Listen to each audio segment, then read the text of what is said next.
इसके साथ साथ मुल्क मिलजुल कर रहना चाहते हैं।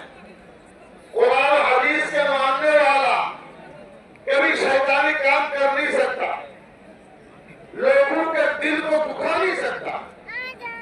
इसलिए बिरादरान वतन के साथ हम मिलजुल कर रहेंगे। इन मुद्दों पर हम इंशाअल्लाह आपसे बात करेंगे। खुशी की बात है गुरुद्वारा शरीफ के जो बड़े हुजूर थे उनका पोता सलमान सिद्दीकी साहब तशरीफ लाए। सलमान सिद्दीकी साहब गुरुद्वारा शरीफ থেকে আমরা সংগঠনের পক্ষ থেকে আন্তরিকভাবে তাকে অভিনন্দন জানাচ্ছি।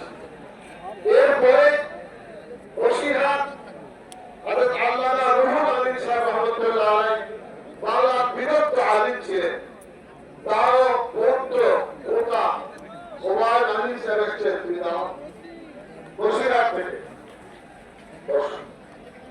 আমাদের কলম পত্রিকা যিনি সম্পাদক এবং জনাব আহমদ হাসান ইমরান সাহেব এসেছেন, আপনারা তাকেও স্বাগত জানান। তাছাড়া হাইকোর্টের দীর্ঘ যুগের প্র্যাকটিস করেছেন ওয়াকাফ বোর্ড নিয়ে জনাব আব্দুল সামাদ সাহেব, আমরা তাকে অভিনন্দন জানাচ্ছি। এসেছেন সৈয়দ শামসুল আরিফিন সাহেব, আর একজন বিজ্ঞ হাইকোর্টের প্রাচীন আইনজীবী।